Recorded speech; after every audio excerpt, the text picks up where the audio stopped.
Hey, what's up, dudes? I decided for this one I'm just gonna be really chill, just kind of lay out the video and just talk about it in a real calm manner, not really get too hype over it. Psych, bitch! Welcome to 2009. So tell me, what's the very first thing that hits your head when you hear the words 2009? If you say anything except for Jersey Shore, Justin Bieber's One Time, or seeing hella dicks on chat roulette, then you're a jerk. And that's 4 references in 1 sentence. I'm on today. We're rolling right now. Another thing that happened that year is Uncharted 2 dropped. And that was announced 6 months after the first one came out. Everyone loved it. Holy shit, this is so innovative. This is next level stuff. PS3 is so fucking awesome. We love you guys. Oh, Naughty Dog. Oh, take my daughter out on a date, Nathan Drake. I love you. And then the kids were like, Nathan Drake, take my mom out on a date. And then... Fuck, dude, this is too much. This is too much energy. The cool thing is that when the first trailer came out, Naughty Dog was just kind of like, oh guys, look at the scenery, look at the graphics, look at the stuff that the PS3 is going to show you guys. This is very graphics heavy, so we're just going to kind of show you mostly that stuff. And then when the trailer for Uncharted 2 came out, they were like, nah, we in your face now. Yeah, you guys want to see scenery? You want to see all that? Nah, you're getting chased by a helicopter. And that's what you're going to expect from Uncharted 2. Because we are in your fucking face right now. EA Sports, it's in the game. God, dude, I hate. And even though I really disliked Uncharted 1, it was crazy to see the amount of stuff that they changed and the amount of stuff that they improved on between the first and the second Uncharted games. Honestly, it's kind of hard because if I'm judging between the first 3, it's kind of hard to say whether I like the second one or the third one more, because the second one was really fucking good. I really enjoyed that one. They introduced new characters, they introduced new gameplay aspects, they introduced more than one map. I hated being on one island the entire game. What is this shit? What are we, stranded? So this game starts out on a train, and not just any train, a train hanging off a cliff. Those are my favorite kinds. And the person inside is none other than Nathan fucking Drake. I gotta stop saying fucking. I'm hitting my limit of my F word.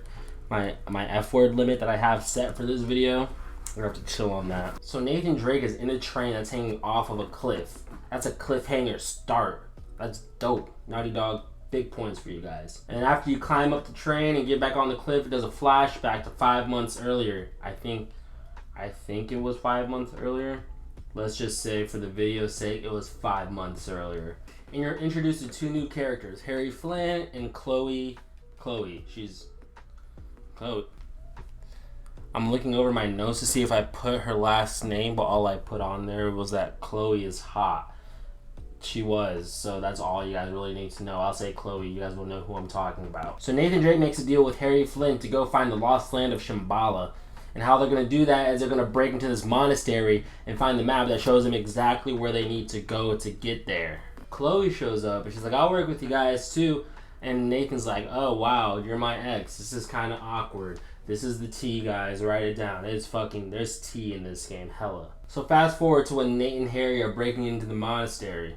And this part is so fucking cool because it introduces all the new gameplay aspects. First of all, there is stealth. Fucking stealth.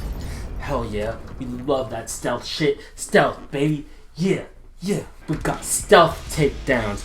We got sneaking around and hiding behind stuff so they can't see you. We got Harry Flynn being caught by them. Even though you can't control the NPCs, he can still be seen by all of them. And it was annoying. It was very annoying. And then there's the part with the neutralizer darts.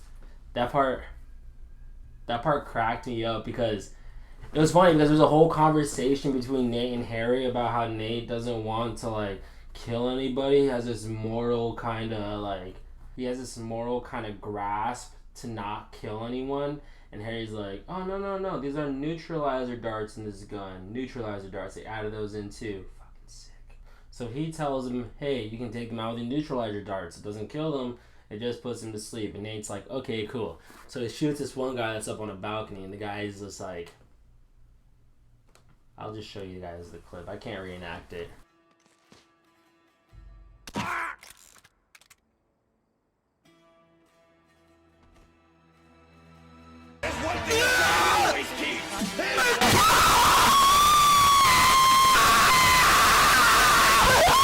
going through the monastery, and once they get to the map and find out where Shambhala is, Harry hits the alarm and is like, fuck you, Nathan Drake. I'm gonna go find Shambhala by myself and take all the money by myself. Hence amongst thieves. So Nate finds himself in jail for a few months in that country, then he ends up getting bailed out 3 months later by none other than Sully. Sully, you remember Sully? He's that guy, the dude, Nathan's friend. I hope people have played this game before, so their only reference isn't that yaoi picture that I posted in the first one. And the person that asked him to bail out Nathan is none other than Chloe.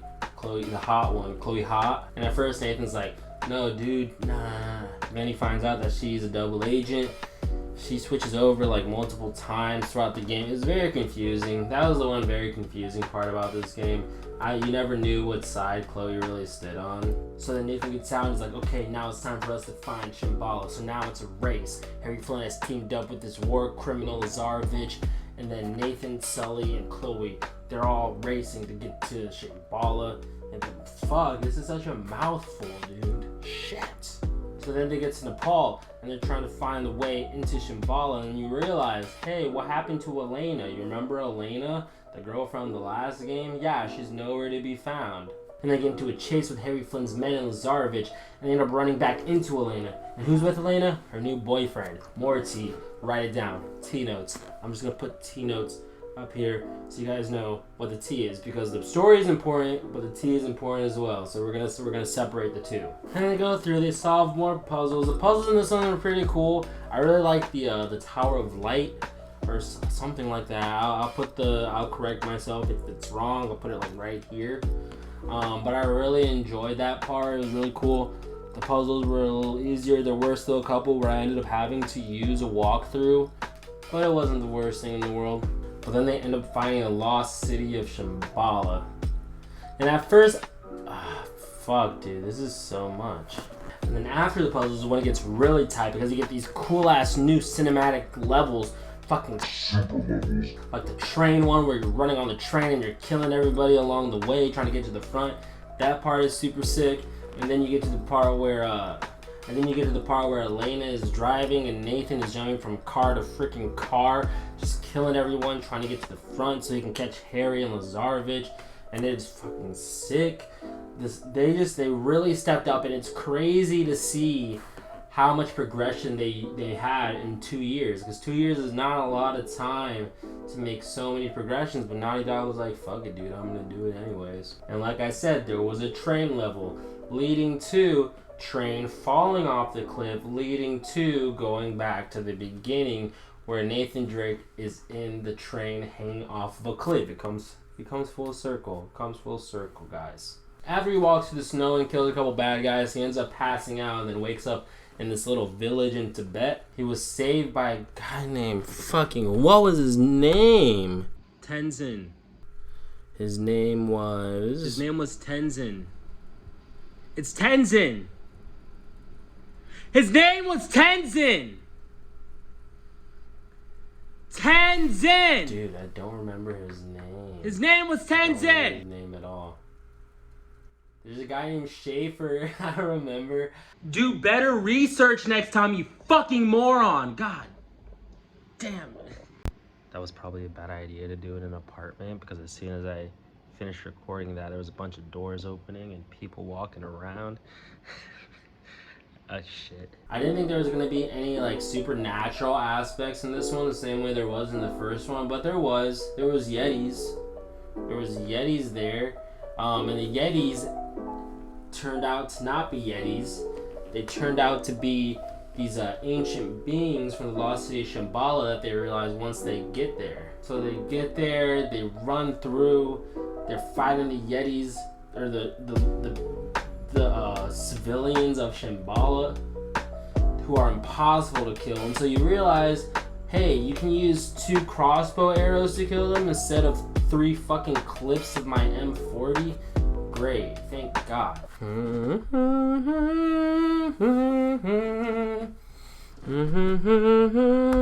Dude, it's so hard to pack so much of this in here. I'm still learning how to pack so much of what the story is in here without overdoing it. and still not adding too much time to it. Fuck. I'm just being real with you guys right now. Then you get to the center of Shambhala with that main stone that they were trying to find the entire game. And this is when Naughty Dog was like, oh, for this one, instead of having just this like QTE final boss battle, we're actually gonna have you do an actual fight against the main boss to win.